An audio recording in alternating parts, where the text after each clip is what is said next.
तालूत और जालूत का वाक़े। ये वाक़या हज़रत मूसा अलैहि अस्सलाम के ज़माने के काफ़ी अरसा बाद का है। बनी इसराइल ने अपनी सरज़मीन छोड़ दी थी और अपने दुश्मनों के हाथों ज़िल्लत और रुसवाई का शिकार थे।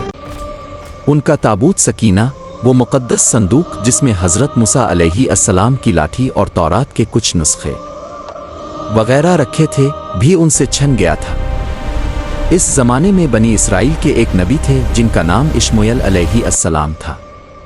एक दिन बनी इसराइल के सरदारों ने उनसे कहा, हमारे लिए एक बादशाह मुकर्रर करें ताकि हम इसकी क़ियादत में अल्लाह की राह में जंग करें। नबी ने उनकी संजीदगी पर शक करते हुए पूछा, अगर तुम पर जंग फर्ज कर दी जाए तो कहीं ऐसा तो ना होगा कि तुम जंग न करो? उन्होंने जवाब दिया, हमें क्या हो गया है कि हम अल्लाह की राह में जंग न करें, हालांकि हम अपने घरों और बेटों से निकाल दिए गए हैं। जब उन्होंने बादशाह का मुतालबा किया तो अल्लाह ताला ने उनके नबी को हुक्म दिया कि तालूत को उनका बादशाह मुकर्रर करें।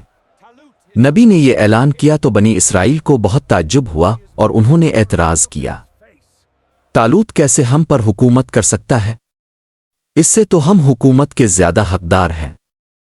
इसे तो माल और दौलत की भी वसअत नहीं दी गई।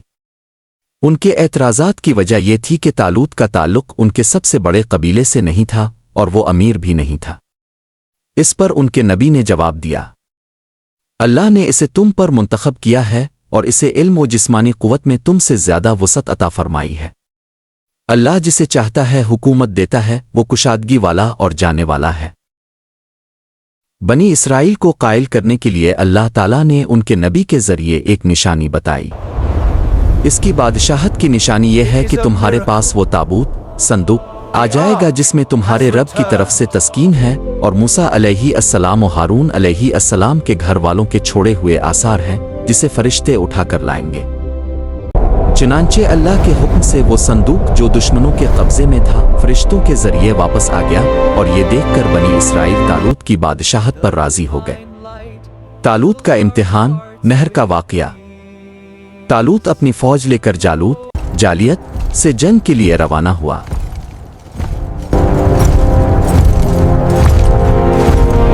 में अल्लाह ताला ने उनका इम्तिहान लेने का फैसला किया। जब वो एक नहर के किनारे पहुंचे तो तालूत ने हुक्म दिया, अल्लाह तुम्हें एक नहर के पास आजमाइश में डालने वाला है। जो इससे पी लेगा वो मेरा साथी नहीं होगा और जो नहीं पिएगा वो मेरा साथी है। हाँ, जो अपनी मुट्ठी भर कर एक चिल्लू पी ले तो उसकी मुआफ़ी है। अल कुरान सूरत अल बकरा 2:2-4-9। ये एक सख्त आजमाइश थी। अक्सरियत ने सैर होकर पानी पी लिया और नाफरमानी की। सिर्फ चंद मुट्ठी भर लोग थे जिन्होंने सिर्फ एक चिल्लू पानी पीकर हुक्म की तामील की। जब ये थोड़े से लोग, मुफस्सिरीन के मुताबिक तकरीबन 313 इससे भी कम, आगे बढ़े तो उन्होंने जालूत की बड़ी और हथियारों से लैस फौज को देखा। इनमें से बाज़ ने कहा कि आज हम में जालूत का मुकाबला करने की ताकत नहीं है, लेकिन उनमें वो लोग भी थे जो अल्लाह से मुलाकात के यकीन रखते थे। उन्होंने कहा, कितनी ही छोटी जमात अल्लाह के हुक्म से बड़ी जमात पर गालिब आ गई है।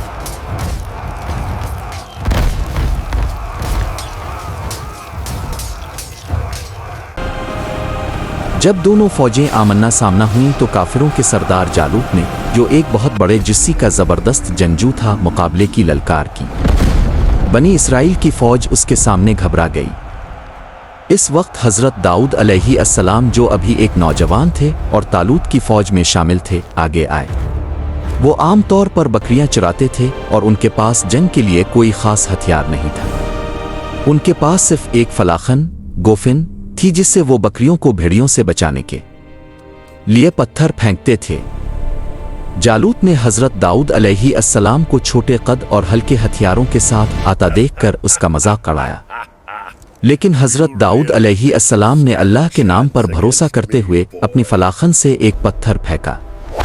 ये पत्थर बिल्कुल ठीक जाकर जालूत की पेशानी आँखों के दरमियान में लगा और वो बेहोश होकर गिर पड़ा। इसके बाद हज़रत दाऊद अलैहि अस्सलाम ने आगे बढ़कर जालूत का सर तन से जुदा कर दिया। अल्लाह ताला कुरान में फरमाते हैं, फिर उन्होंने अल्लाह के हुक्म से जालूत की फौज को शिकस्त दे दी और दाऊद अलैहि अस्सलाम ने जालूत को कत्ल कर दिया। القرآن سورت البقرہ 2:2-5-1۔